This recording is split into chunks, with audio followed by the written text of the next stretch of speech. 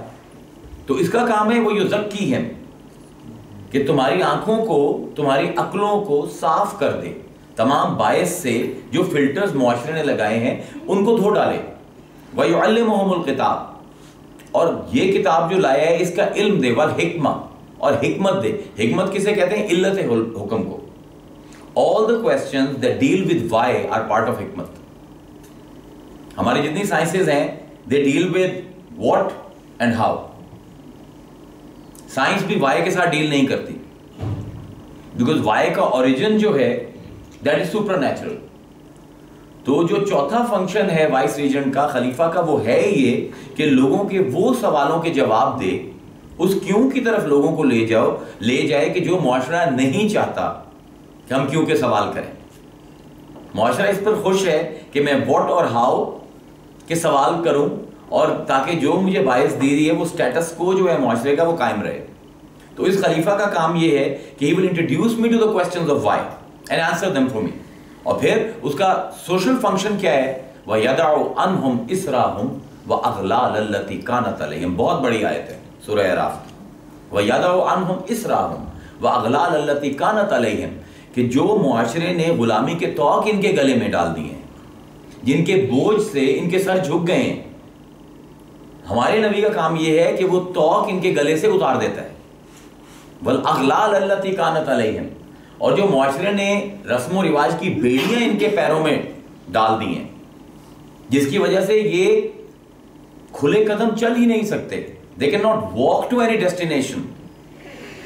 اب ڈیسٹینیشن کی طرف اگر آپ نے جانا ہے تو دو اس کے ذریعے ہیں. ایک یہ کہ اپنی سر اٹھا کر دیکھیں ڈیسٹینیشن کہاں ہے، اور دوسرے آپ کے پیر جو ہیں وہ آپ کی نظر کے تعاقب میں اس ڈیسٹینیشن تک پہنچیں.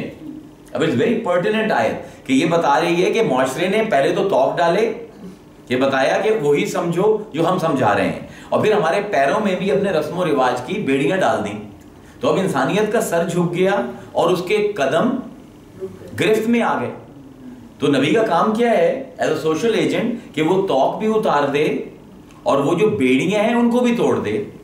اس لیے جب خلیفۃ الارض ایکٹیویٹ کرتا ہے اپنا مشن تو he faces a resistance that we cannot even imagine, because he is challenging all the status quo of the society. He has to replace the human laws with the divine laws. He has to replace human regulations with the divine regulations. تو ایک طرح کا اتنا بڑا وہ ایجیٹیٹر ہوتا ہے کہ معاشرے کا پورا سٹرکچر جو ہے وہ ہل جاتا ہے، اپ سائڈ ڈاؤن ہو جاتا ہے. تو اس لیے جو خلیفۃ الارض کو جو مشکلات اور جو ریزسٹنس فیس کرنی پڑتی ہے سوسائٹی سے، ہم اس کو امیجن بھی نہیں کر سکتے. کبھی اس پر گند ڈالا جا رہا ہے، کبھی اس کو پتھر مارے جا رہے ہیں، کبھی اس کو گالیاں دی جا رہی ہیں، کبھی اس کو دربدر کیا جا رہا ہے، کبھی اس کو قتل کرنے کی کوشش کی گئی، کبھی اس کو آروں سے چیر دیا گیا، کبھی اس کو صحراؤں میں دھکیل دیا گیا، کبھی اس کے بچوں کو ذبح کیا گیا.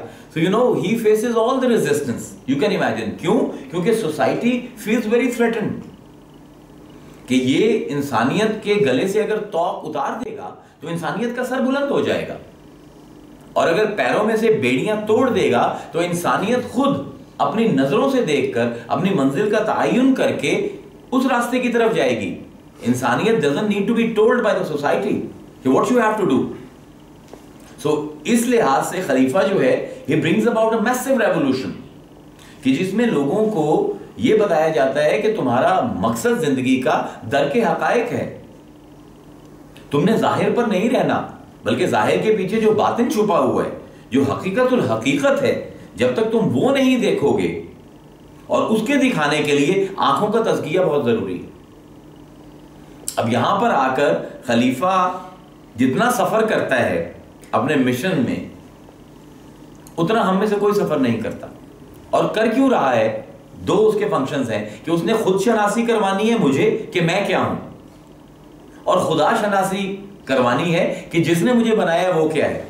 اب مجھے کیوں ضرورت ہے کسی ایکسٹرنل ایک ایلیمنٹ کی کہ مجھے اپنے آپ سے انٹروڈیوس کرائے. ہمارے قادری جو عرفاء ہیں ان کی بڑی نفیس مثال ہے، اور یہ پبلش نہیں ہے اس لیے میں آپ لوگوں سے شیئر کر رہا ہوں، it's a kind of secret, کہ وہ کہتے ہیں کہ جو قرب محض ہے یہ سب سے بڑا حجاب ہے. اگر چیز آپ کے بہت قریب آ جائے تو آپ کی نظروں سے اوجھل ہو جاتی ہے. اس کی سب سے بڑی مثال خود خدا ہے، نحن اقرب الیہ من حبل الورید، میں تمہاری رگے جان سے بھی تمہارے قریب ہوں. اب اتنا قریب ہے کہ نظر ہی نہیں آتا. اور اس کو اسی مثال کو سمجھانے کے لیے قادری عرفاء کہتے ہیں کہ دیکھو ایک حسین اپنی آنکھوں میں سرما ڈال رہا ہے، اور اس نے سرما لگا لیا اپنی آنکھوں میں. اب اس کی آنکھ سب کچھ دیکھتی ہے، آسمان کو بھی دیکھ رہی ہے، زمین کو بھی دیکھ رہی ہے، وہ سرما اس کو نظر نہیں آتا. Isn't it interesting? Very intricate example کہ جو اس کے اندر ہے وہ اس کو نظر نہیں آ رہا، جو باہر ہے وہ سب کو دیکھ رہی ہے، فتوے بھی لگا رہی ہے آنکھ کہ ہاں یہ گاڑی ہے، یہ درخت ہے، یہ عورت ہے، یہ مرد ہے، یہ پسندیدہ ہے، یہ ناپسندیدہ ہے. لیکن جو اس کی آنکھ کے اندر سرما لگا ہوا ہے اس کو نہیں دیکھ سکتی.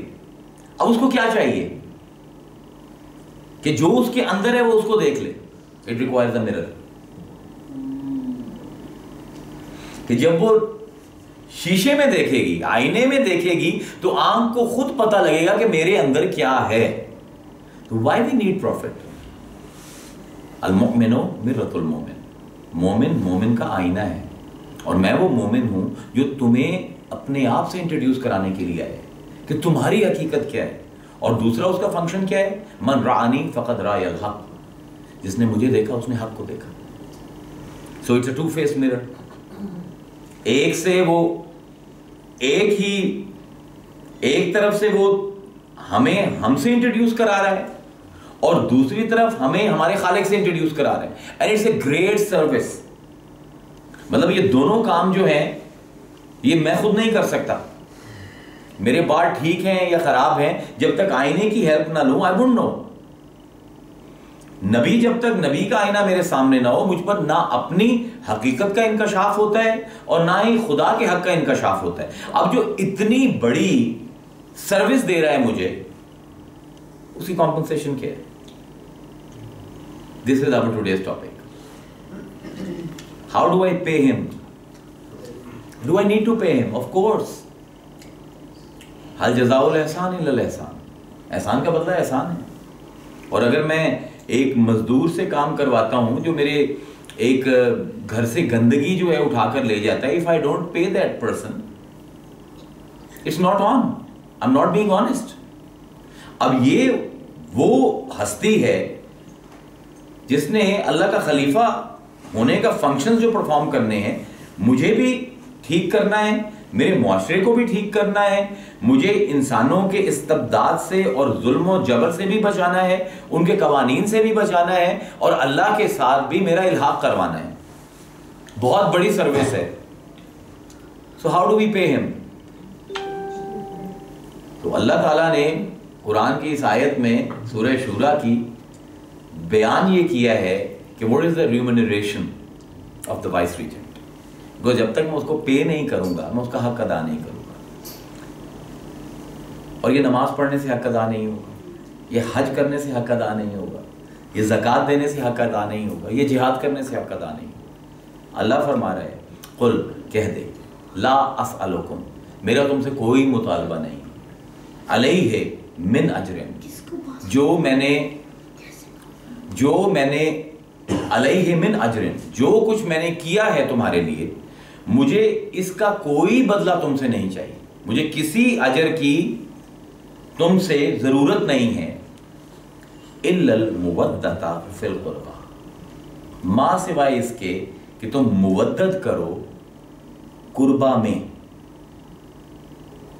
اب this is one of the most debated آیت of قرآن. وہ اس کے پولیٹیکل ڈائمنشن ہیں, اس کے اسپرچول ڈائمنشنز ہیں. جتنا اس آیت کے بارے میں لکھا گیا ہے قرآن کی شاید ہی کوئی آیت ہو جس کے اوپر اتنی ڈیبیٹ ہوئی. تو ہم ساری ڈیبیٹ کو تو نہیں سم اپ کر سکتے ایک لیکچر میں. I will try to give you an overview کہ کہا کیا جا رہا ہے, کیونکہ سب سے پہلا جو مورل کویسچن آتا ہے اس آیت پر وہ یہ آتا ہے کہ جب ہم مورل تھیوری پڑھتے ہیں ایرسٹوٹل کی, تو اس میں ایک بیسک کویسچن یہ اٹھایا جاتا ہے کہ کیا عمل وہ بلند ہے جو معاوضے کے لیے کیا جائے, یا وہ عمل زیادہ بلند ہے جو بے غرض ہو کر کیا جائے. تو اس کا سمپل آنسر ہے ایوری باڈی ول سے کہ جو عمل کیا جائے اور کوئی معاوضہ نہ چاہا جائے وہ عمل بلند ہے. It's very simple.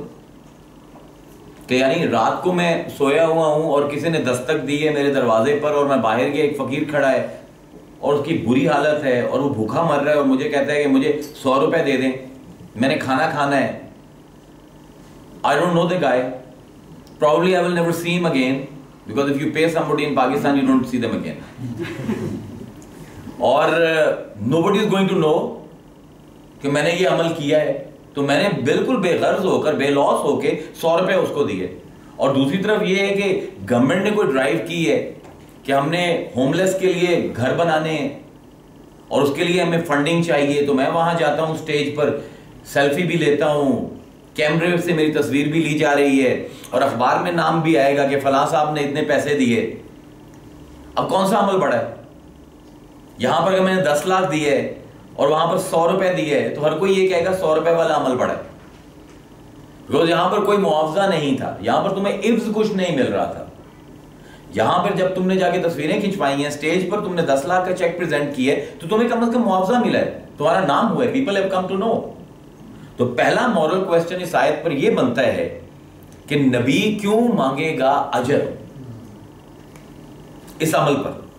کیونکہ تمام انبیاء, 3 صورتیں آپ لے لیں, زیادہ قرآن کو نہیں کھولتے, سورہ ہود, سورہ شعراء اور سورہ قصص، 3 صورتیں لے لیں، ان میں اللہ تعالیٰ نے 7 انبیاء کے منہ سے ایک ہی جملہ نکلوایا ہے، اور سارے یہ انبیاء وائس ریجنٹس ہیں، سارے خلیفہ ہیں، اور یہی فنکشن پرفارم کر رہے ہیں۔ اور کیا اللہ تعالیٰ کہہ رہا ہے کہ کیا کہتے ہیں وہ سارے؟ لا اسألکم علیہ من اجر، ہمیں تم سے کوئی اجر نہیں چاہتے، ان اجریہ الا علی رب العالمین، ہمارا اجر تو جو جہانوں کو پال رہا ہے رب، اس کے پاس ہے۔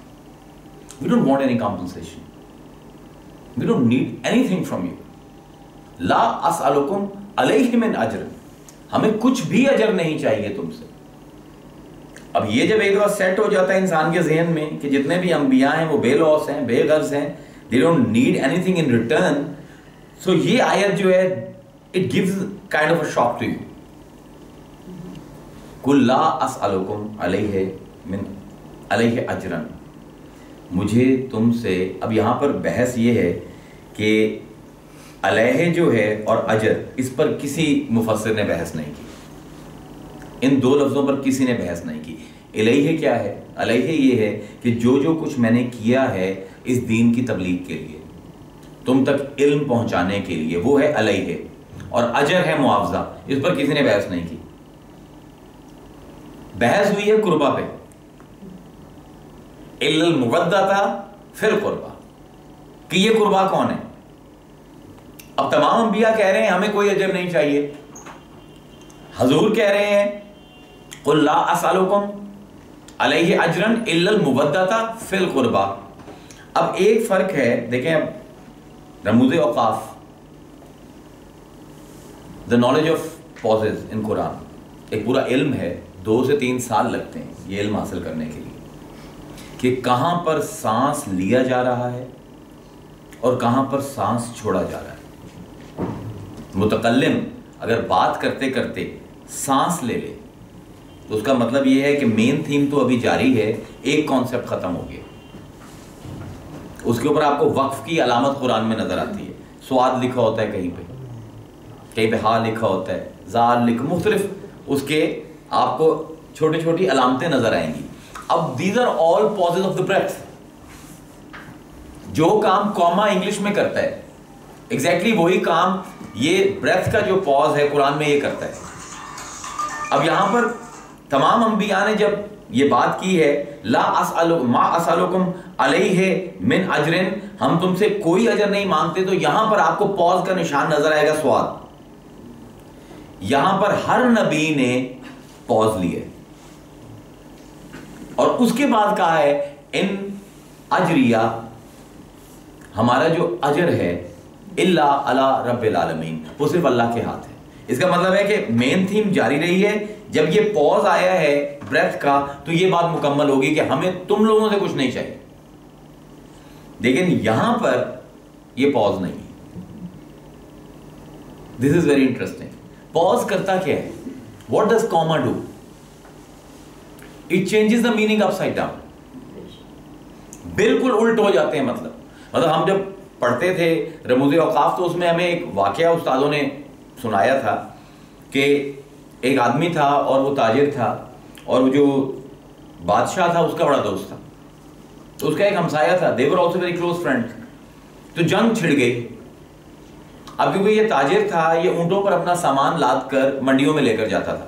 جب جنگ چھڑی the border got sealed، اب کوئی بھی اپنا سامان لے جا کر منڈی میں بیچ نہیں سکتا تھا، تو اس کے بعد جتنی بھی جنس تھی وہ خراب ہو رہی تھی۔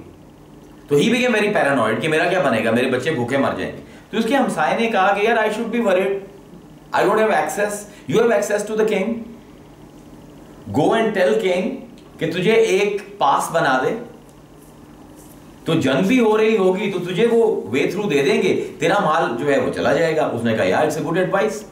تو اس نے کہا کہ یار میرا بھی یہی کام ہے، میں تیرا دوست ہوں، مجھے بھی ساتھ لے جا، ایک رکا اپنے لیے بنوا لے ایک دن۔ تو اس نے کہا ٹھیک ہے چلو۔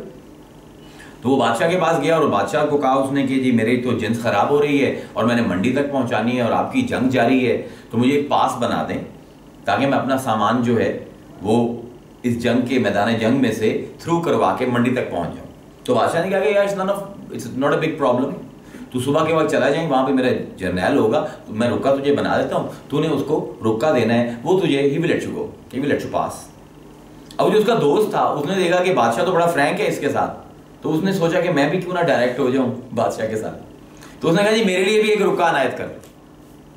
اب اس دوست کو برا لگا کہ یار میں نے اسے کہا تھا تیرے لیے میں رکا بنواؤں گا, اب یہ ڈائریکٹ کنگ سے اس نے پوچھا ہے. تو بادشاہ نے کہا کہ میں رکے تم دونوں کے لیے بنا دیتا ہوں, لیکن رکے جو ہیں وہ جو میرا دوست ہے میں اس کے ہاتھ میں دوں گا, تجھے نہیں دوں گا, یہ تجھے آگے دے گا. اس نے کہا ٹھیک ہے جی.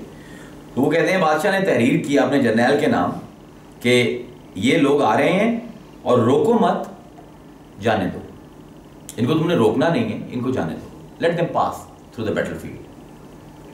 اب وہ دوست تھا, اس کو تب تو تھی,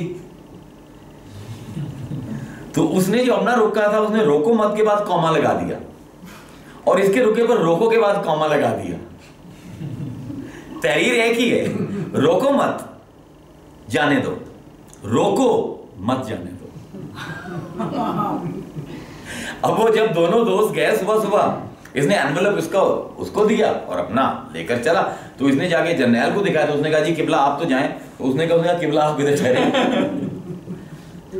تو اس نے کہا لفظ تو وہی ہے. اس نے کہا بات لفظ کی نہیں ہے, بات وقفے کی ہے. So this is a pause. This is what a pause can do. اب یہاں پہ تمام انبیاء کہہ رہے ہیں لا اسألکم علیہ من اجر, there is a pause. اوپر صلی اللہ علیہ وآلہ وسلم یعنی حضور نے یہاں پہ سانس لی ہے, ہر نبی نے یہاں پر پاز لیا ہے. متکلم جو ہے وہ تھوڑی دیر کے لیے اپنی بات کو روک رہا ہے, جملہ ختم نہیں ہوا لیکن پاز آگے ہے. سانس لیا اور پھر کہا ان اجریہ الا علی رب العالمین, ہمارا اجر جو ہے اللہ کے پاس ہے. یعنی we don't need anything from you, pause, بات ختم. کام کیا, محنت کیا, معاوضہ تو ملنا ہے, اللہ سے مانگیں گے. لیکن یہاں پر یہ نہیں ہو رہا. سورہ شورى میں قل لا اسألکم علیہ اجرا الا فوراً ہے, حرف استثناء ہے. اب یہ تمام جو میں بحثیں کر رہا ہوں یہ آپ عربی کی جو قواعد ہیں قرأت کے یا تجوید کے یا نحو کے, اس میں سے آپ کو مل جائیں گی بحثیں. میں آپ کو ایک سم اپ کر کے بتا رہا ہوں کہ یہ الا کیا کرتا ہے. الا حرف استثناء, اس کا ایک فائدہ یہ ہے کہ اگر ایک جملہ نفی سے شروع ہو اور اس کے بعد الا آ جائے تو وہ اس جملے کو مثبت کر دیتا ہے, جس کو سلطان باہو نے کہا ہے نفی اثبات. یہ گرامر کی بحث ہے. الف اللہ چمبیدی بوٹی مرشد منبش لائی ہو, نفی اثبات تا پانی ملیا, ہر رگے ہر جائے ہو. نفی اثبات کس کو کہتے ہیں؟ ایک جملہ نفی سے شروع ہو رہا ہے, الا آیا ہے, پاز نہیں آیا, یہ اس کو جملے کا مطلب بالکل الٹ دے گا. جس طرح روکو مت جانے دو اور روکو مت جانے دو تھا, ایگزیکٹلی یہ وہی کرتا ہے. مثلا وما ارسلناک الا رحمۃ للعالمین, ہر کسی کو یہ آیت آتی ہے. اگر وما ارسلنا کے بعد پاز آ جاتا تو اس کا مطلب ہوتا کہ ہم نے کوئی رسول نہیں بھیجا. نفی سے شروع ہو رہا ہے, ما نفی ہے, ما ارسلنا کا ہم نے نہیں بھیجا, الا ہے حرف استثناء. اب اس نے اس کو اثبات کیا نفی کو, رحمت للعالمین, اس حال میں کہ تم تمام جہانوں کے لیے رحمت ہے. نبوت بھی ثابت ہو گئی, رسالت بھی ثابت ہو گئی اور رحمت بھی ثابت ہو گئی. اب یہ آپ دیکھیں یعنی ایک نیگیٹو کونوٹیشن ہے, الا جو ہے اس کو پوزیٹو کر رہا ہے, اسی کی دلیل بن رہا ہے. اور یہ آپ کو قرآن میں جگہ جگہ ملے گا, وما ارسلناک الا کافۃ للناس, کوئی پاز نہیں ہے. وما ارسلناک ہم نے تمہیں نہیں بھیجا, الا کافۃ للناس مگر اس حال میں کہ تو تمام انسانوں کے لیے لیڈر ہے. اب یہ نفی کا جملہ تھا, مثبت ہو گیا. آپ کلمہ پڑھتے ہیں لا الہ الا اللہ, لا الہ کے بعد اگر پاز آ جائے تو مطلب وہ کوئی خدا ہے ہی نہیں. لیکن پاز نہیں ہے, جملہ کنٹینیو کیا جا رہا ہے. لوگ کہتے ہیں کہ اللہ نے کتاب کیوں نہیں نازل کر دی, بشر کی کیا ضرورت تھی. تو یہاں پر آپ کو سمجھ آئے گا کہ سانس لینے والا بشر اور مردہ لفظ جب تک اکٹھے نہ ہو معنی نہیں کھلتے. It's not that easy. It's very complex. جو قرآن کو لوگ آسان سمجھتے ہیں, میں ان سے کہتا ہوں کہ رموز اوقاف پڑھ لو, طبیعت صاف ہو جائے گی. کہ لفظ نہیں ہے، صرف پوزز ہیں، اور پوزز نیگیٹو سینٹینسز کو پوزیٹو کر رہے ہیں، پوزیٹو کو نیگیٹو کر رہے ہیں. مطلب it is such an intricate science. اب یہاں پر یہی حضور فرما رہے ہیں قل لا اسألکم علیہ اجرا، کو پوز نہیں ہے. You have to keep that in mind, there is no pause. میں تم سے کوئی اجر نہیں مانگتا الا المودۃ فی القربى. اب عادت ہمیں کیا پڑی ہوئی ہے قرآن پڑھ پڑھ کے کہ نبیوں کو تو کچھ چاہیے ہی نہیں، وہ تو بے لوس ہوتے ہیں، وہ تو بے غرض ہوتے ہیں، دے ڈونٹ ورک فار اجر. اب ہمارے اسلام میں پرابلم یہ ہے کہ ہم نے اس آیت کا بھی مطلب کہیں سے کہیں کر دیا مفسروں نے. اس کی وجہ یہ ہے کہ we are a very apologetic nation. مطلب جو صوفیاء کے اسکالرز مانے جاتے ہیں ان کا بھی ایک ہی کام ہے کہ 24 گھنٹے انہوں نے تصوف کو ڈیفینس کرنا ہے، ڈیفینڈ کرنا ہے. They are always in a defensive mode. اور جو اسکالرشپ ہے وہ بھی ہمیشہ حضور کا دفاع کر رہی ہوتی ہے. He doesn't need your defending. He doesn't need it. I mean, just hold your horses. کوئی ضرورت نہیں ہے اتنا ایجیٹیٹ ہونے کی. بہت اتنا بڑا وہ بندہ ہے کہ تمہارے ڈیفینس کی ضرورت نہیں ہے. اب یہاں پر ہمارے جو جتنے جدید مفسرین ہیں ان میں سے میجورٹی نے اس آیت کے اوپر بحث کی اور بڑی لمبی بحث کی. انہوں نے 4 مطلب اس کے نکالے ہیں اور 4 مطلب انتہائی غلط ہیں. There is not even an ounce of truth to them. نہ لنگوسٹکلی وہ مطلب صحیح ہے نہ عقلی طور پر صحیح ہے. اب کیا انہوں نے ایک تفسیر یہ کی کہ قل لا اسألکم علیہ اجرا الا المودۃ. میں اب آپ کو ماڈرن اسکالرشپ اور ہماری جو اینٹیکوٹی کی اسکالرشپ ہے اس کے اندر فرق دکھانے جا رہا ہوں کہ علم کس کو کہتے ہیں اور ہم نے کتنا لوز کیا ہے علم میں. کہ اب وہ ایک صاحب کہتے ہیں بہت بڑا نام ہے، میں نام نہیں لوں گا، ناراض ہو جاتے ہیں لوگ.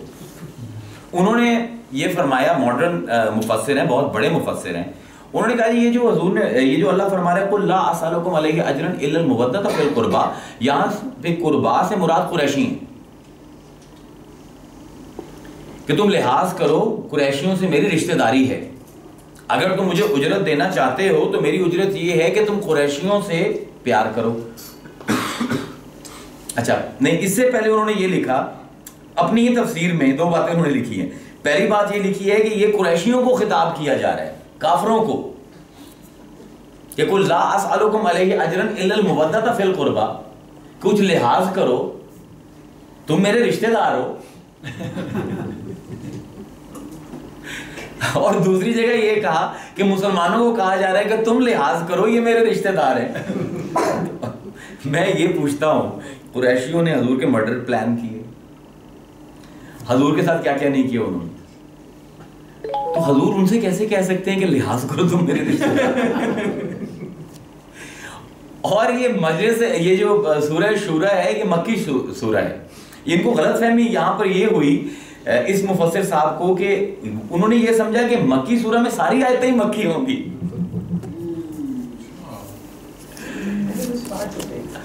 امام قرطبی اور آپ پڑھیے امام زمخشری کو، ان دونوں نے اپنی تفاسیر میں یہ لکھا ہے کہ سورہ شورا جو ہے مکی سورہ ہے لیکن اس میں 4 آیتیں مدنی ہیں اور یہ آیت مدنی آیتوں میں سے ہے، یہ مکی نہیں ہے.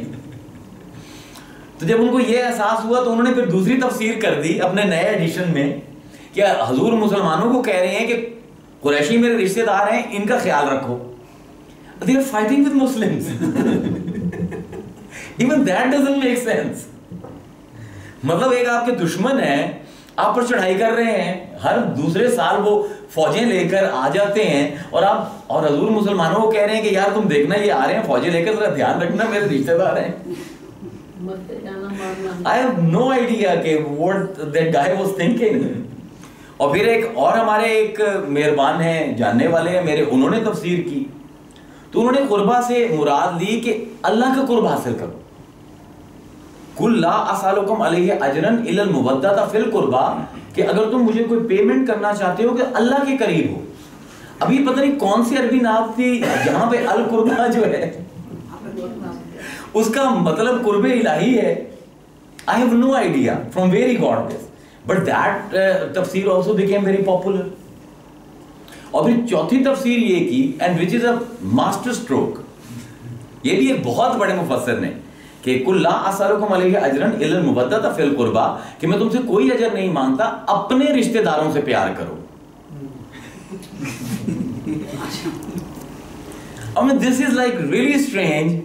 اللہ کو کہنا چاہیے تھا کل لا اسالکم علیہ اجرا الا المودۃ فی قربکم، اپنے رشتہ داروں میں. قربا ہے یا متکلم ہے، یعنی اپنے رشتہ داروں سے پیار کرو. تو اپنے رشتہ داروں سے پیار کرنے سے رسول کو کیسے اجر مل جائے گا؟ So they were basically trying to defend one premise کہ حضور کو اپنے لیے کچھ نہیں چاہیے، بلکہ ایک صاحب نے صاف لکھا اپنی کتاب میں کہ جو بندہ اپنی اولاد کے لیے کچھ مانگتا ہے دعوت اور تبلیغ کے بعد، اس آدمی کا تو سٹیٹس ہی کوئی نہیں ہے کہ وہ اللہ کے لیے تبلیغ کر رہا ہے، لوگوں کی بھلائی کے لیے. اپنی اولاد بیچ میں کہاں سے آ گئی؟ تو میں نے ان صاحب کو فون کیا تھا کراچی میں، اور میں نے ان سے کہا تھا کہ یار دیکھ سورہ بقرہ پڑھ. اللہ فرما رہا ہے وَإِذِ ابْتَلَىٰ إِبْرَاهِيمَ رَبُّهُ بِكَلِمَاتٍ فَأَتَمَّهُنَّ قَالَ إِنِّي جَاعِلُكَ لِلنَّاسِ إِمَامًا قَالَ وَمِن ذُرِّيَّتِي. کہ اللہ فرماتا ہے کہ ہم نے بار بار ابراہیم کو امتحانوں سے گزارا، اور ہر امتحان میں وہ جب پورا اترا تو ہم نے کہا انی جاعلک للناس اماما، ہم نے تجھے تمام لوگوں کا امام بنایا. قال ومن ذریتی، اور ابراہیم نے کہا کہ میری اولاد میں بھی امامت رکھ. تو میں نے کہا حضرت ابراہیم کا سٹیٹس جو ہے وہ تو آپ کی پھر تفسیر کے مطابق وہ تو گیا. سو بیسیکلی مسلمانوں کا جو پرابلم ہے وہ یہ ہے کہ ہم وہی پرابلم ہے جو نبی ایڈریس کرنے آئے کہ ہم نے سوسائٹی نے کچھ بائسز دے دی ہیں، ہماری اپنی ہم نے کچھ بائسز ڈیولپ کر لی ہیں، اور ایک دفعہ اپنے عقیدے پختہ کر لیے ہیں. اب ان عقیدوں کی ویلیڈیشن کے لیے ہم قرآن کھولتے ہیں. We are not taking ideologies from Quran. ہمیں کسی مرشد نے کہہ دیا، ہمیں کسی اسکالر نے کہہ دیا، کوئی کسی مسجد کے مولوی نے کہہ دیا، ہم نے وہ عقیدہ بنا لیا. اب ہم قرآن کی ایکسپلوریشن میں نکلتے ہیں کہ میرا وہ عقیدہ جو ہے وہ کہیں ثابت ہو جائے، سرٹیفیکیشن کے لیے نکلتے ہیں. It's not going to work like that. آپ کو قرآن سے ہی سمجھنا پڑے گا کہ کیا نبی کے لیے اپنی اولاد کے لیے کچھ مانگنا ٹھیک ہے یا نہیں. اور یہ جو سوال ہے اس کے اوپر قرآن نے کیا کیا کہا ہے. اس لیے اب میں آپ کو لے کر جا رہا ہوں قاضی ثناء اللہ پانی پتی نقشبندی، تفسیر مظہری، کئی 100 سال پہلے لکھی ہوئی تفسیر. He tackled the question the way it should have been tackled. انہوں نے جتنی یہ آیتیں تھی نا کٹھی کی ہیں لا اسالکم کے ضمن میں. 4 دفعہ قرآن نے حضور کو بتایا ہے کہ تو نے، اب یہاں پر سب سے پہلے تو میرا مطلب عرض کرنے کا مقصد یہ ہے کہ حضور تو مانگ ہی نہیں رہے، یہ قل کا لفظ ہے. پہلے وحی میں نبی کو تصرف نہیں ہوتا، یہ اصول ہے کہ اللہ جب کہہ دیتا ہے کچھ تو نبی اس کا ایک جملہ، اس ایک لفظ بھی ہلا نہیں سکتا اس وحی کا. اگر اللہ نے کہہ دیا قل هو اللہ احد، یہ عقیدہ ہے. قل کے ساتھ قرآن میں تمام عقائد آتے ہیں. قل هو اللہ احد، تم کہہ دو اللہ اللہ اللہ احد ہے. اب یہ قل کے ساتھ آیت شروع ہوئی ہے تو ہمیں پتہ لگے گا یہ عقیدے کی بات ہو رہی ہے. اب یہاں پر اللہ یہی کر رہا ہے، قل کہہ دے لا اسالکم علیہ اجرا، مجھے تم سے کوئی اجر نہیں چاہیے، الا المودۃ فی القربى، ماں سوائے یہ کہ قربا کے ساتھ مودت کرو. 3 جگہ اور قرآن نے یہی بات کی. حضور کو اللہ تعالیٰ نے یہ بھی کہلوایا ہے کہ تجھے کچھ نہیں چاہیے ان سے، یہ بھی ہے قرآن کی آیت. قل ما اسالکم علیہ من اجر، تو ان سے کہہ دے مجھے تم سے کوئی بھی اجر نہیں چاہیے. ان اجریہ الا علی اللہ، میرا اجر صرف اللہ کے ہاں ہے، تم سے کوئی اجر نہیں چاہیے. پھر اللہ فرماتے ہیں قرآن میں، اب یہ قاضی ثناء اللہ پانی پتی کی بریلینس ہے جو ہمیں یہ سمجھا رہے ہیں. وہ کہتے ہیں کہ قرآن کو قرآن سے ہی سمجھو، ڈونٹ یوز یور بائسز. اب ایک اور جگہ اللہ تعالیٰ ایگزیکٹلی یہی لفظ استعمال کر رہے ہیں، قل لا اسالکم علیہ من اجر ان. ابھی کمال کی آیت ہے. اللہ فرماتے ہیں ان سے کہہ دو کہ مجھے تم سے کوئی اجر نہیں چاہیے، اور پوز آ گیا، وقف آ گیا، بات مکمل ہو گئی. اور پھر فرمایا ان شاء نہیں من شاء جو چاہتا ہے ان یتخذ الی ربہ سبیلا کہ جو چاہتا ہے کہ رب کی طرف راستہ تو یہی تیرا اجر ہے. اور جگہ فرمایا ما سألتکم قل ما سألتکم ان سے کہہ دو میرا کوئی سوال تم سے نہیں ہے من اجرن اجر کے معاملے میں نے جو بھی تم سے مانگا ہے اپنے اس تبلیغ کے اجر کے بدلے میں فہو لکم وہ تمہارے اپنے لیے مانگا ہے. اب دیکھیں کتنا فرق آ رہا ہے. اور جب ایک بڑے مفسر جس کو گرپ ہے عربی پر بھی اور قرآن پر بھی جب وہ بولتا ہے تو کتنے عجیب و غریب زاویے کھول رہا ہے کہ اللہ کہہ رہا ہے کہ ان سے کہہ دے کہ میں نے تم سے کچھ نہیں لینا, جو تم سے میں نے سوال بھی کیا نا اجر کا وہ تمہارے اپنے لیے ہے. فہو لکم وہ تمہارے اپنے لیے ہے, میرا اجر اللہ کے پاس ہے.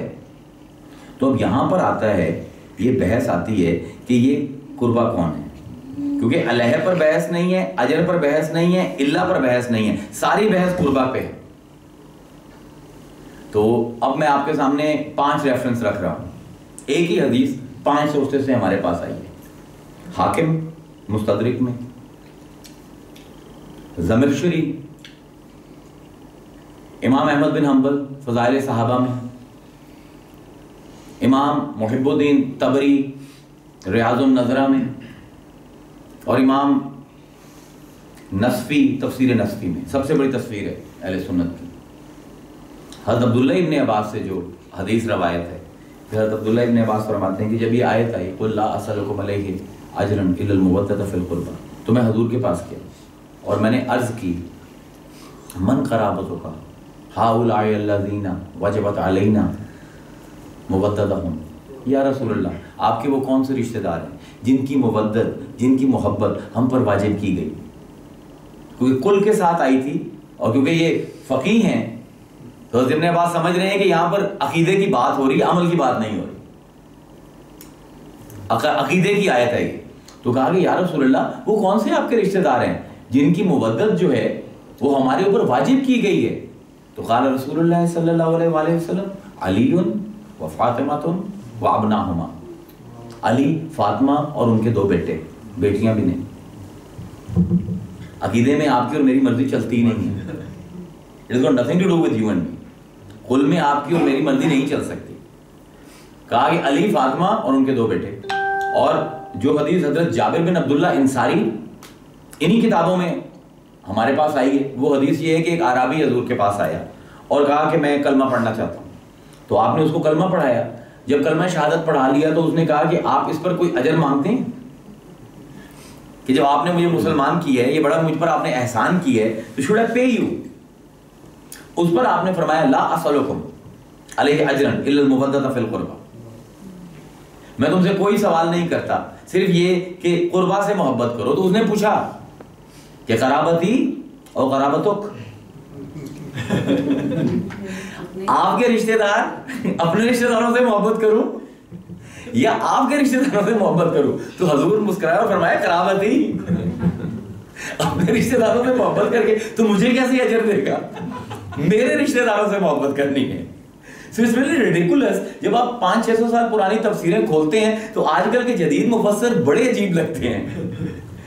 اب یہاں پر جو ایشو آتا ہے وائس ریجنسی میں وہ یہ آتا ہے کہ حضور نے اپنی جو پیمنٹ ہے, جو انہوں نے سارا کام کیا ہے, اس کے بدلے میں جو اجر آپ نے دینا ہے ان 4 لوگوں کو, علی, فاطمہ, حسن اور حسین, ان 4 کے ساتھ آپ نے محبت نہیں کرنی, مودت کرنی.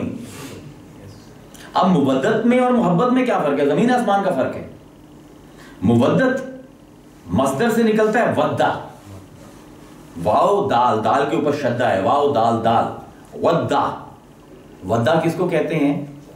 بینہم مودتۃ, القصیر الحب, کسی سے محبت کرنا آپس میں, لیکن بہت ٹوٹ کے محبت کرنا.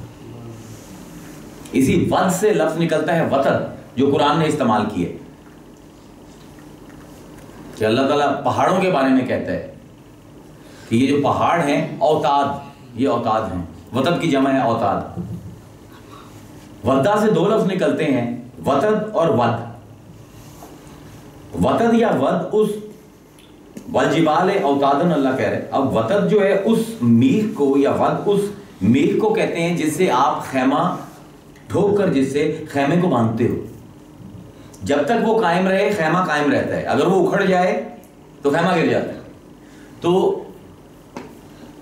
مودت جو ہے it has a kind of a love that is very permanent, that is very consistent, that is وہ ایسا محبت نہیں ہے کہ ایک دم چڑھ گئی اور ایک دم اتر آئی. وہ مودت نہیں ہوگی, وہ محبت ہوگی. کیونکہ خیمہ اگر آپ نے ڈھیلا کیا, رسی ڈھیلی کی, اگر میخ کو آپ نے نکالا تو خیمہ گر جائے گا. تو مودت نہیں ہے وہ. مودت یہ اس لیے اللہ کا نام Wadood. What do you mean by Wadood? The one who loves unconditionally, whether you obey him or not. اس کو کہتے ہیں ودود, جو ہر حال میں بغیر کسی کنڈیشن کے پیار کرتا ہے. اب یہاں پر ہے المودت فی القربہ, کہ تم نے محبت کرنی ہے انکنڈیشنل. اور اس پر امام راغب اصفہانی کا جو کام ہے لفظ مودت پر بہت خوبصورت ہے. آپ اس کو پرانی عربی شاعری سے لیتے ہیں اور دو تین اشعار کے ساتھ ہمیں سمجھاتے ہیں کہ مودت سے صرف مطلب محبت کرنا نہیں ہے, اٹس اے لانگنگ ٹو لو, تمنائے عشق, آرزوئے محبت. اٹس اے ویری بڑی ہی ریفائنڈ ڈسکشن ہے امام راغب کی اس طرح کہ ایک ہوتا ہے مجھے کسی سے محبت ہے, اور ایک یہ ہے کہ مجھے اس چیز کی آرزو ہو کہ مجھے اس سے محبت ہو جائے, اس کو مودت کہتے ہیں. کہ I am in love with the concept of being in love with somebody. تو اللہ یہ فرما رہا ہے کہ یہ تم ان کو مار کھا رہے ہو, جو تم تکلیفیں لے رہے ہو, ان کا تمہیں کوئی معاوضہ نہیں چاہیے ماں سوائے اس کے المودت فی القربہ, کہ they should yearn to love these four, and once they have loved they are never satisfied. پہلے تو ان کا لو انکنڈیشنل ہو, کیونکہ یہ جو فی القربہ اللہ نے استعمال کی ہے یہ بہت ہی عجیب و غریب قسم کی یہاں پہ ترکیب ہے کہ مودت فی القربہ, میرے قربہ میں محبت. ظرف مظروف کا فلسفہ ہے, there is a container and then there is a contained. یہ پیالی ہے تو یہ پیالی جو ہے یہ ظرف ہے, اور اس کے اندر جو قہوہ ہے وہ مظروف ہے. اب اس قہوے کا کمال, اب جب یہ اس کپ کے اندر ہے تو یہ محفوظ ہے. If I spill it, یہ غائب ہو جائے گا. جب تک اس کپ کے اندر رہے گا یہ محفوظ رہے گا. تو حضور فرما رہے ہیں کہ اگر اپنے آپ کو بچانا چاہتے ہو, مجھے تم سے کوئی اجر نہیں چاہیے, لیکن اگر اپنے آپ کو بچانا چاہتے ہو تو مودت فی القربہ, میرے جو قربہ ہیں یہ ظرف بن جائیں, اور تمہاری محبت اور تمہاری yearning to love them, that becomes the مظروف. کیونکہ جب ظرف اور مظروف کے فلسفے میں ہوتا یہ ہے کہ جب یہ قہوہ اس کے اندر آ گیا تو اب اس کو ارد گرد کے ماحول سے کوئی علاقہ نہیں, یہ کٹ گیا ارد گرد کے ماحول سے. اب میں یہاں پر اگر اس مٹی پھینکتا رہوں گا گلاس پر, اس کے اندر مٹی نہیں جائے گی. تو حضور فرما رہے ہیں کہ اس طرح ڈوبو میرے قربا کے عشق میں کہ کسی اور عشق کی شرکت نہ ہو اس میں. یعنی کسی غیر کیے محبت کی شرکت کے بغیر تم میرے ان چار لوگوں سے اگر محبت کرو گے تو you are compensating whatever I have done for you. So it's very important to understand the context here.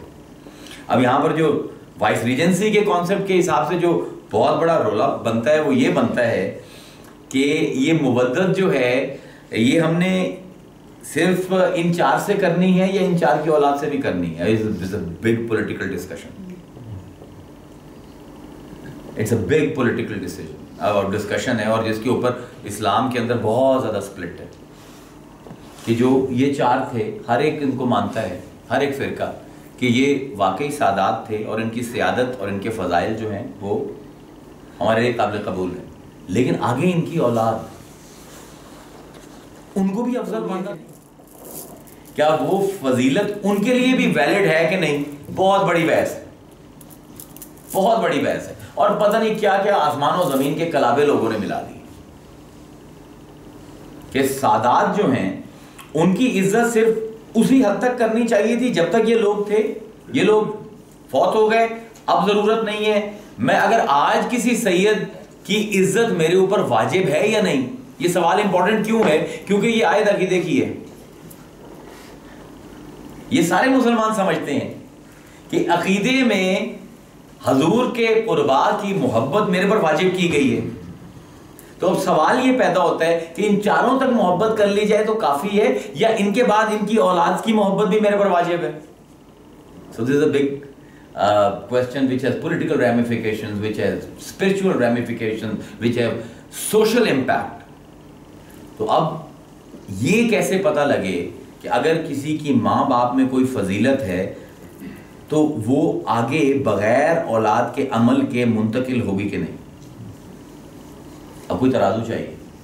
اب we cannot prove it with حدیث. I'm sorry. آپ حدیث نہیں یوز کر سکتے، یہاں پہ دلیل کی بات ہے، عقیدے کے اوپر دلیل دینی ہے تو صرف قرآن یوز ہو سکتا ہے.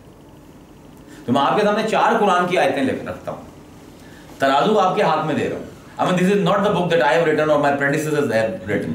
It's the book of God.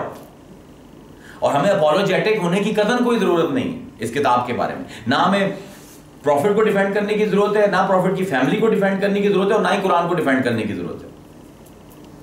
مطلب جس کلام میں یہ قدرت ہو کہ اس کے پازز جو ہیں وہ نفی کو اثبات کر دیں، اس کے لفظوں میں کتنی جان ہو. اب یہ فیصلہ کیسے ہو کہ اگر کوئی بڑا گزرا ہے تو اس کا امپیکٹ اولاد تک آتا ہے یا نہیں؟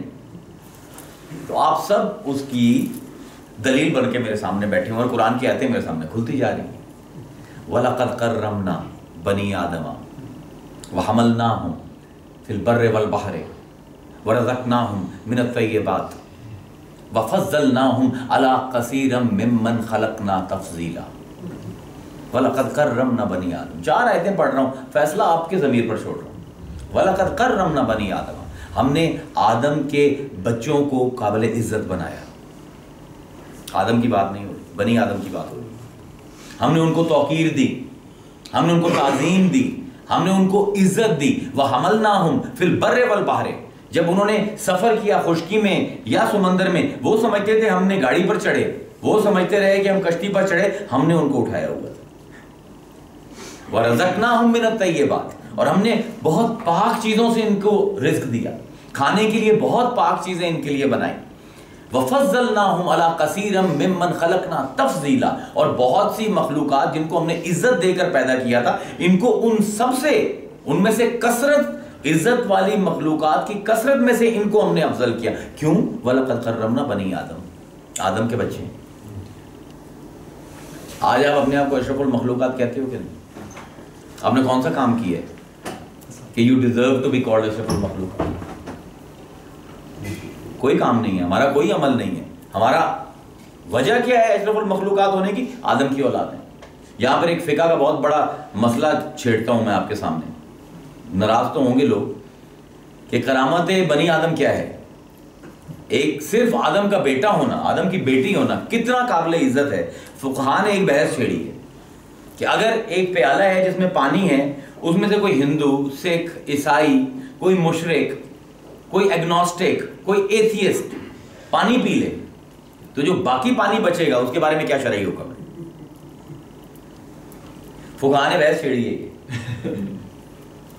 ہم جو کہتے ہیں جی میں جھوٹا نہیں پیندا میں کسی طرح، اٹس ویری ان اسلامک. سارے فقہاء کا اس کے اوپر اتحاد ہے کہ ایک پیالے میں پانی ہے اور پانی میں منہ ڈال کر ایک مشرک نے پی لی ہے، ایک نان بلیور نے پی لی ہے، اس پانی سے آپ وضو بھی کر سکتے ہو، وہ اتنا پاک ہے. کیوں؟ علت کیا ہے؟ وہ کہتے ہیں اس کی علت یہ ہے کہ آدم کا بیٹا ہے، آدم کی بیٹی. کیونکہ اللہ کہہ رہا ہے وَلَقَدْ كَرَّمْنَا بَنِي آدَم. اللہ یہ نہیں کہہ رہا کہ ہم نے مسلمانوں کے بیٹوں کو کرامت دی. نہیں، وَلَقَدْ كَرَّمْنَا بَنِي آدَم صرف اس لیے کہ تم آدم کے بیٹے ہو، چاہے تمہارا ایک عمل نہ ہو، تمہاری بزرگی تم سے کوئی نہیں سیکھ.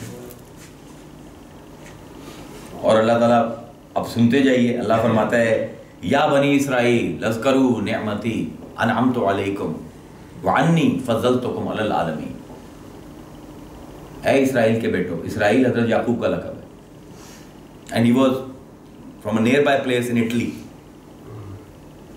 حضرت یعقوب، جیکب آف کرسچینٹی.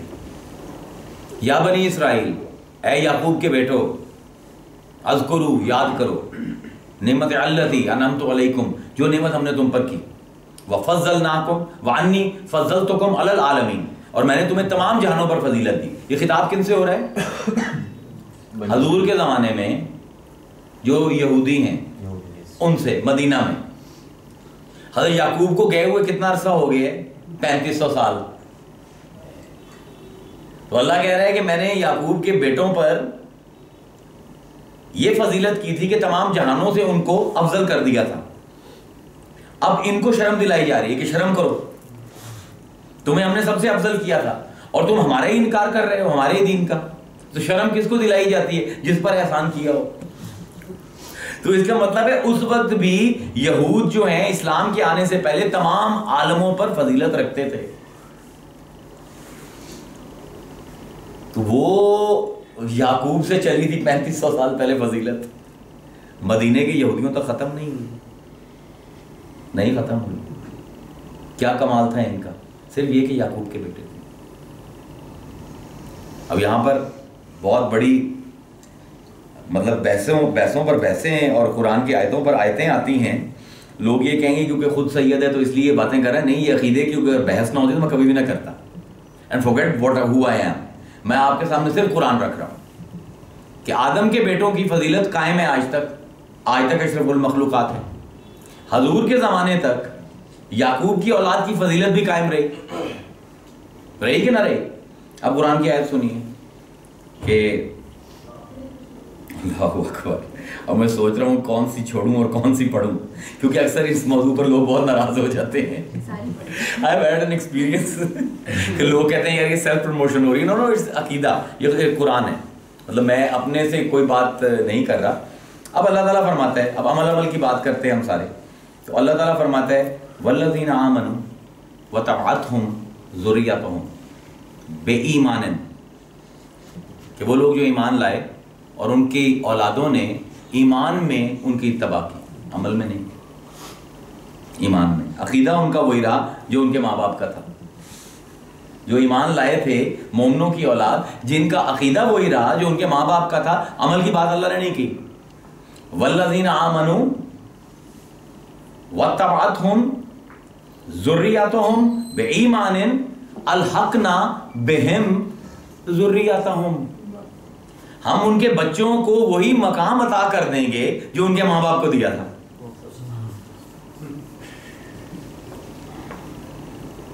عمل کا ذکر ہی نہیں کیا پورے قرآن نے. اگر عقیدہ ان کا وہی ہے جو ان کے مومن ماں باپ کا تھا تو اللہ فرماتا ہے کہ ان کی جو عمل کی کمی ہوگی وہ ہم چھوڑ دیں گے اور ان کو ہم ان کے ساتھ ملا دیں گے مقام میں جو ان کے ماں باپ کا تھا. اب کیوں؟ اب یہاں پر بحث آتی ہے، یہ حال تعلیلیہ ہے جس کو انگریزی میں ہم کہتے ہیں causal accusative of a sentence. ایک سٹیٹمنٹ دی جا رہی ہے، اس کی علت کیا ہے، اس کی وجہ کیا ہے؟ ذریت، ان کی اولاد ہے. تو اولاد ہونے کی وجہ سے ہم ان پر یہ مہربانی کرتے ہیں کہ ان کے عمل میں اگر کمی بھی ہے اور عقیدے ان کے درست ہیں تو ہم ان کو ملا دیں گے ان کے ماں باپ سے. ان اللہ اصطفیٰ آدم ونوحا وآل ابراہیم وآل عمران علی العالمین ذریتم بعضها من بعض. یہ تو میں شروع ہوا تو چلتا ہی جاؤں گا. بھرا ہوا ہے قرآن نسل پرستی سے. اب کروں کیا؟ مجھے بھی نسل پرست بننا پڑتا ہے کیونکہ قرآن میرا کانسٹیٹیوشن ہے. یہ تو اسی میں سے آیتیں پڑھ رہا ہوں، کوئی ترجمے میں ڈنڈی تو نہیں مار رہا. ان اللہ اصطفیٰ، پھر حال تعلیل گئے، پھر کازل ایکوزیشن اللہ تعالیٰ بتا رہا ہے کہ کیوں میں چن رہا ہوں. ان اللہ اصطفیٰ آدم، میں نے آدم کو چن لیا کیونکہ وہ نبی ہے. ونوحن، اور نوح کو چنا. وآل ابراہیم، اور ابراہیم کی اولاد کو چنا. وآل عمران، یہ عمران کون ہے؟ نبی ہیں، کوئی بھی نہیں مانتا. مریم ابنت عمران، مریم کے والد. نبی نہیں ہیں، غیر نبی ہیں. اللہ کہتا ہے میں نے چن لیا ان نبیوں کی اولادوں کو اور میں نے چن لیا اس ولی کی اولاد کو. اعلیٰ ابراہیم و اعلیٰ عمران علی العالمین، تمام جہانوں سے ان کو بلند کر دیا. اور کیوں بلند کیا؟ اب کازل ایکوزیٹو آف دا اسٹیٹمنٹ آئے گا، ذریتم بعضھا من بعض، کیونکہ بعض کی اولاد ہیں. اب مسئلہ کیا ہے؟ It's all political. آپ سید کو عزت کیوں دو گے؟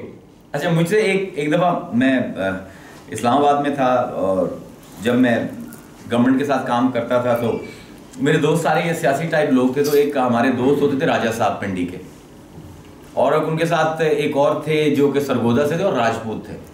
تو ایک دن ہم کھانا کھا رہے تھے اور وہ مجھے کہنے لگے کہ یار یہ تو بتا کہ یار یہ بڑی زیادتی ہے کہ یہ سید تم لوگ جو ہونا تم نے بڑا ڈرامہ مچایا ہوا ہے، اپنی تم فضائل اور عزتوں کی بات کرتے ہو کہ جناب تمہارے عقیدے ہی پھر جائیں گے اگر تم سید کی عزت نہیں کرو گے، تو یہ تو بڑی زیادتی ہے. اور پھر قرآن کوٹ کرتے ہو کہ عمل تھوڑے بھی ہوئے تو ماں باپ کے ساتھ مل جائیں گے، یہ تو بڑی زیادتی ہے. تو میں نے اس سے کہا کہ میں نے کہا راجہ صاحب آپ کہاں کے راجے ہیں؟ میں نے کہا بھیک مانگ کے ووٹوں کے تم ایم پی بنتے ہو، راجے کہاں کے ہو؟ تو کہنے لگے یار ہمارے کو 300-400 سال پہلے ہمارے ماں باپ راجے ہوتے تھے.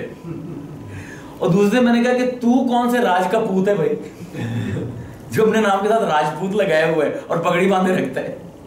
تو کہنے لگا یار 600 سال پہلے ہماری ہوتی تھی راجگیری، اب کچھ نہیں ہے. میں نے کہا کمال ہے، غیر نبی کی اولاد جو ہے وہ تو اپنے آنریفک ٹائٹلز جو ہے وہ چھوڑنے کو تیار نہیں ہے. سید بیچاروں پر کیوں الزام ہے کہ وہ چھوڑ دیں؟ دیکھیے اصول ہے، حضور کی حدیث ہے، آپ نے فرمایا اکرم اولادی، میری اولاد کی عزت کرو. الصالحون للہ والطالحون لی، جو نیک ہوں اللہ کی وجہ سے ان کی عزت کرو کہ نیک ہیں، اللہ والے ہیں. اور جو نیک نہ ہونا میری طرف دیکھو. الطالحون لی، look at me, you have to pay me compensation for what I have done. اور اس کا ایک یہ ہے کہ کم از کم تکریم کرو، عید نہیں کرنی ہر سید زادے کی. مطلب جو عمل سے گرا ہوا ہے، حضرت علی کا اس پر فتویٰ ہے کہ جس کا حسب پیچھے کر دے اس کا نسب اس کو اوپر نہیں کر سکتا. حسب کہتے ہیں عمل کو، نسب کہتے ہیں خاندان کو. لیکن کم از کم ایک بیسک، اب یہیں پر میں یہ عرض کروں گا کہ سوشلی ہم تباہ کیوں ہوئے ہیں کہ ہم نے آدم کی اولاد کو اس کی بیسک عزت نہیں دی اور نبی کی اولاد کو بھی اس کی بیسک عزت نہیں دی. تو آج کیا ہو رہا ہے؟ فتویٰ لگا کے ہم لوگوں کا قتل مباح سمجھتے ہیں. You cannot do it. یہ وہ مدارج ہیں جو پروردگار کے قائم کیے ہوئے ہیں اور قرآن کے قائم کیے ہوئے ہیں. تو وائس ریجنسی میں اگر آپ نے اپنا پیر بھی رکھنا ہے پہلا کام جو آپ کو عقیدے میں کرنا پڑے گا، you should yearn for the love of Allah. And once you have had loved them, never think it's enough. محبت ریکوائرڈ نہیں ہے، مودت ریکوائرڈ ہے. You have to progress. اب اس سے آگے کیونکہ ٹائم ہمارا بہت زیادہ ہو گیا، اس سے آگے اب یہ ہم نے سیریز بریک نہیں کرنی ہے. پہلے میں مورل تھیوری بھی ایک بریک کر چکا اور آج تک جو ہے نا وہ مستاد جی سے بھی شرمندہ ہوں اور آپ لوگوں سے بھی. اس کو ہم نے 8-10 لیکچر کرنے ہیں. اب یہاں پر ہم نے اگلا لیکچر اس کا ہے وہ مودت کے موضوع پر کرنا ہے، جس میں ہم history of love in Islamic تصوف، کہ وہ کون سی محبت ہے جو انسان کو خلیفہ ارض بناتی ہے. What is the nature of that love? اس کے لیے ہمیں جو 7 قسمیں ہیں محبت کی، which is like starting from حضرت علی and going to Bayezid and Junaid Baghdadi and then the brilliant synthesis of Ibn al-Arabi، جنہوں نے پہلی دفعہ دنیا کو یہ بتایا کہ عشق بھی ایسی چیز ہے جس کو انٹلیکچولی سمجھایا جا سکتا ہے. تو اس کو ہم لیں گے. اور پھر خلافت کی جو 2 قسمیں ہیں جو اسلام میں بہت بڑی رفٹ ہے، خلافت ظاہری اور خلافت باطنی، خلافت ملکی اور خلافت ملکوتی، خلافت ارضی اور خلافت سماوی. ان کانسیپٹ کو سمجھنا بڑا ضروری ہے. تو آئی ہوپ کہ اس میں کوئی ایسی کمپلیکیشن نہیں تھی لیکچر میں. So this is your first step. If you wanna be in the race for خلافت، تو عقیدے میں جو پہلا کام آپ نے کرنا ہے وہ مودت اہل بیت کرنی ہے، مودت قربا کرنی ہے. اگر یہی نہیں کیا تو آپ کچھ بھی بن جائیں گے، خلیفہ نہیں بنیں گے قرآن کے مطابق. وآخر دعوانا ان الحمد للہ رب العالمین.